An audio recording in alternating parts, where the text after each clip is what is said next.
জুলাই গণঅভ্যুত্থানে ক্ষমতাচ্যুত আওয়ামী লীগ তাদের ব্যাপারে আপনাদের বা বিএনপির অবস্থানটা কি আসলে? আমি 17 বছর যাবৎ প্রবাস জীবনে আছি।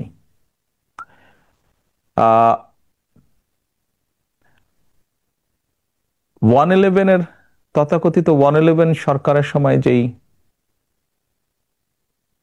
শারীরিক নির্যাতন আমার উপরে হয়েছিল, তারপরে চিকিৎসার জন্য আমি এই দেশে আসি।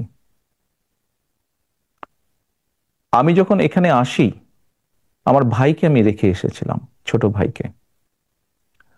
আমি যখন এই দেশে আসি,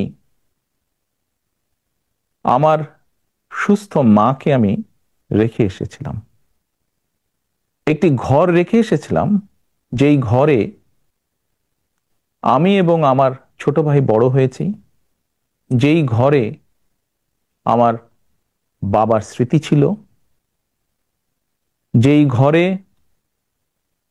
আমাদের দুই ভাইয়ের সন্তানরা জন্মগ্রহণ করেছিল,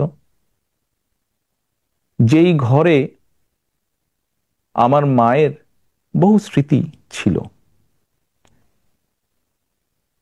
সেই স্মৃতিগুলোকে ভেঙে চুরে ধুলায় মিশিয়ে দেওয়া হয়েছে। যে ভাইকে আমি রেখে এসেছিলাম, সেই ভাই এখন আর নেই।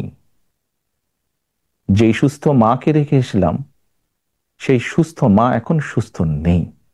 শুধু অসুস্থই নন, ওনার উপরে মানসিক এবং শারীরিক নির্যাতনও করা হয়েছে। আমি আমার পরিবারের যেই কাহিনী আপনাদের সামনে তুলে ধরলাম, এটিকে আপনারা কাহিনী বলুন বা সংগ্রাম বলুন, যেটাই বলুন না কেন, এটি শুধু আমার কাহিনী না বা আমার পরিবারের কাহিনী না। এরকম কাহিনী বাংলাদেশের শত না হাজার হাজার পরিবারের, বা যেই পরিবারের বাবা, যেই পরিবারের ভাই, যে পরিবারের স্বামী, তার ঘরবাড়ি ধ্বংস করে দেওয়া হয়েছে, হ্যান্ডকাফ পরা অবস্থায় হাসপাতালের বারান্দায় মারা গিয়েছে, তা না হলে হ্যান্ডকাফ পরা অবস্থায় জেলের ভিতরে মারা গিয়েছে, সহায় সম্পত্তি ধ্বংস করে দেওয়া হয়েছে। এই সকল অন্যায়, এই সকল হত্যা, এই সকল নির্যাতনের জন্য যারা দায়ী,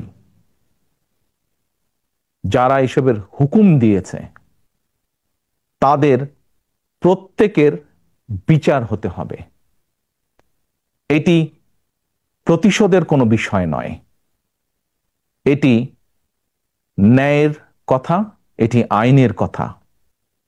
অন্যায় হলে তার বিচার হতে হয়। কার সম্পর্কে কি মনোভাব সেটি গুরুত্বপূর্ণ নয়।